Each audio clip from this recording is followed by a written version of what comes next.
Car brand Jeep derives its history from the World War times because it is known for its sturdy offerings. And to further write the pages of its India chapter, the company has appointed Mr. Aditya Jairaj, who is joining us live on ET Now. Aditya, firstly, many congratulations for this new position under your leadership. Firstly, would like to know which are some of the bullet points, or rather which are some of the main agendas that you have set for Jeep India to grow as a brand in India.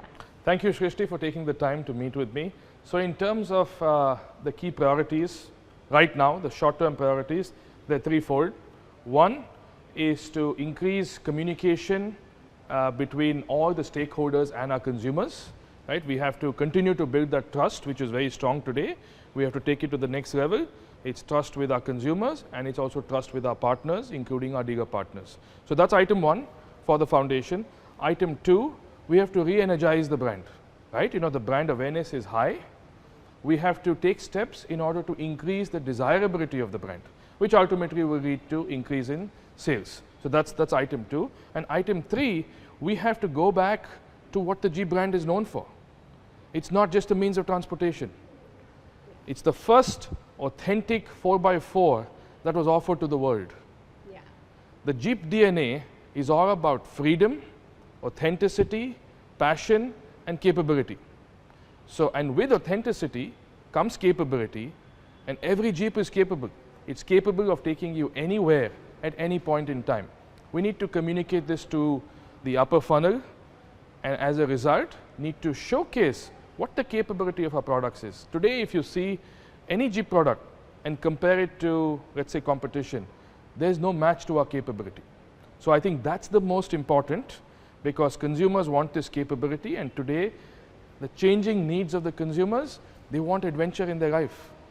And there's no better product than a Jeep to offer you that ability to go on a path that is not paved or drive in conditions with lots of traffic and still be comfortable driving.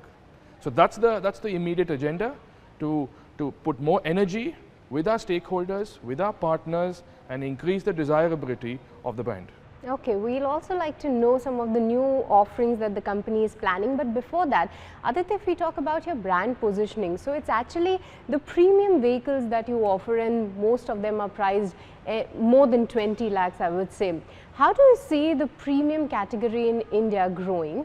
What's sort of a growth that you are penciling in for the India business, and also what are the targets in terms of sales that you have set for yourself? Perfect. So, if we look at the Indian market, transaction prices overall have doubled over the last 5 years, right? So consumers are spending more and more money.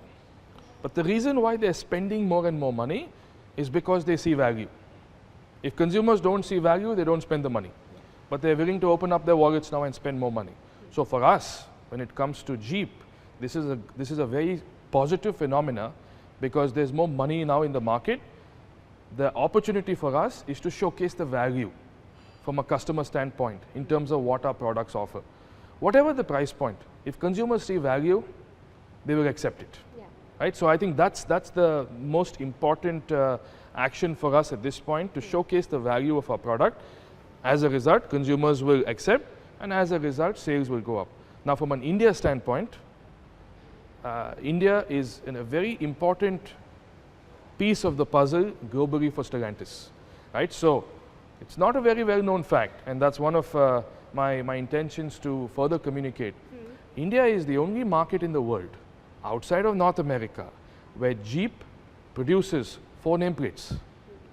All 4 nameplates, starting with the Compass, Meridian, the iconic Wrangler, and the award-winning Grand Cherokee. All these products are put together, are built in our Ranjangaon facility near Pune. So it's make in India for India. And the other reason why India is important is because of the efficiencies that we have in India, the value proposition that India brings. We are able to export not just the finished products, but also components. So India is strategically very important for Stellantis and also the Jeep brand, and the consumers are at the center of this.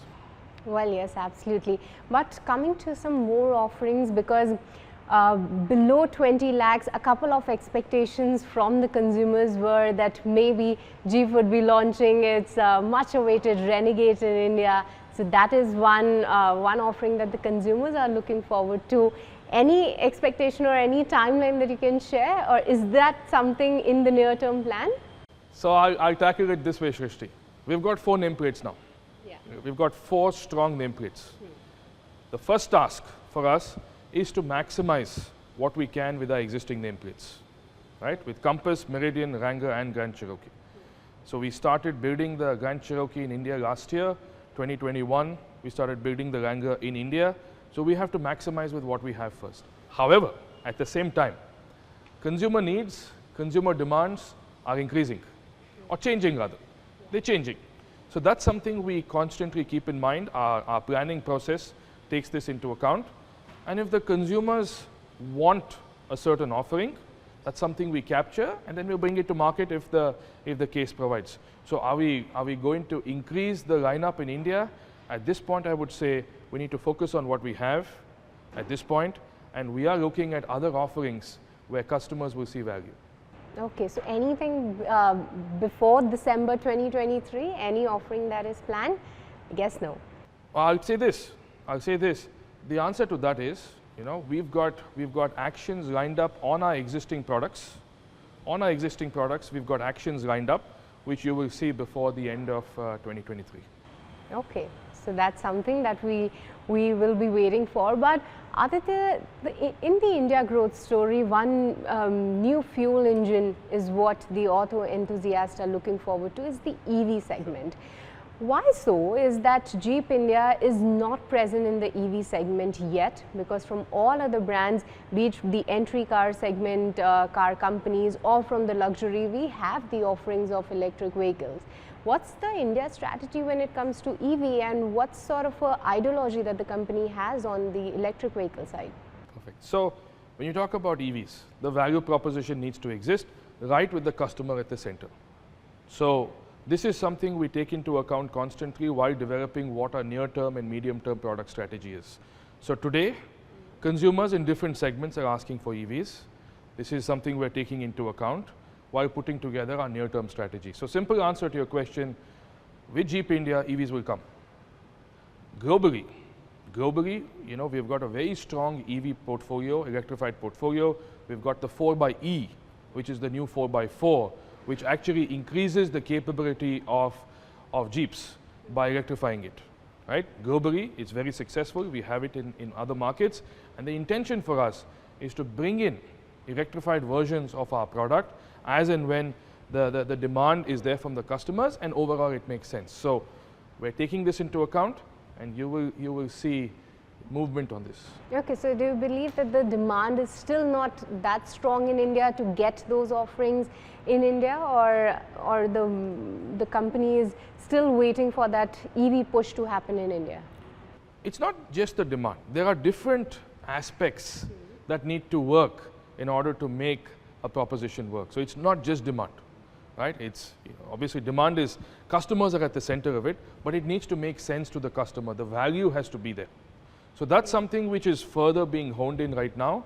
And the way I see the market evolving, there's the different factors are working faster in order to have electrification in place. So that's something we take into account, and you'll see soon in terms of what our EV product strategy is going to be. So Aditya, if we talk about India, then you are the only American brand that is left in India, and the cherry to that is that you have your localized production facility in India as well. How do you see the localization levels going up over the years? How the company has been focusing on that? Tell us more. Perfect. So Srishti, India is the only market outside of North America where we build 4 nameplates. Right? So we have the Compass, we've got the Meridian, we've got the iconic Wrangler, and we've got the award-winning Grand Cherokee. All these 4 nameplates are built in our Ranjangaon facility near Pune. So for us, what is very important is to make sure that customers see value in our products, and one of the key covenants for that is where we build our products and our localization. Right? So we've got these 4 products built here, and as we look at our near-term strategy, localization levels will go to the next level, because we need to focus on this in order to be able to manage costs, which further will help us in the value proposition. So this is a very important focus area for our company, where it is make in India, for India, at a competitive offering, and also use India strategically as an option to obviously export vehicles, but also export parts, which are important in any facility. So India strategically is very important for Stellantis as an organization in terms of strategically using the advantages India has to offer and provide the world with. So maybe that can bring some costs down as well if you focus more on localization? Localization is one of the levers that we have to manage costs, and that is our endeavor to increase localization levels. Okay, we look forward to that. But Aditya, since you were talking about how do you plan to grow the sales, so what are some of the key things that the company is focusing on right now? So when we talk about sales, right, what will increase sales? Customer value. More customers see value, the more their desirability to buy the product. Now, when we talk about desirability, obviously product is at the center stage. We're in the auto business, the product is the center. But on the periphery, right, on the outside, services is also extremely important from a customer standpoint. So I'm talking about customer experience. So from a customer experience standpoint, we just launched the Jeep Adventure Assured program. So what is Jeep Adventure Assured? It gives the customer a peace of mind offering when they own a Jeep product. So this offering includes insurance, it includes maintenance, comprehensive maintenance, including tires and batteries. It includes extended warranty, and it also includes roadside assistance. So all this is bundled into one, and then it also includes the ability for a customer, peace of mind to the customer in terms of assured buyback. At the end of 4 years, if a customer wants to get their value back at a price that the customer will know right when they sign up for the vehicle, we will buy back the car. Along with our partners, we will buy back the car. And our intention is that with this, customers can use that money and buy their next Jeep. So again, it is peace of mind which is the forefront of the Jeep Adventure Assured program. This combined with another program that we launched a few weeks ago called the Jeep Wave Exclusive, which gives you comprehensive warranty. It gives you express service. So express service for preventive maintenance service, 90 minutes or 120 minutes. This is guaranteed, right? So it gives you express service and also gives you mobility solutions. So if you are at a service center, your car is undergoing some repairs and service under certain conditions, we'll provide mobility solutions too. So again, these are services that go beyond the product, that alleviate customer challenges, which will further help in increasing the penetration of Jeep products. Okay, look forward to that. But with this, Aditya, we'll like to thank you for all your time to ET Now and wishing you all the luck for the future times. Thank you, Srishti.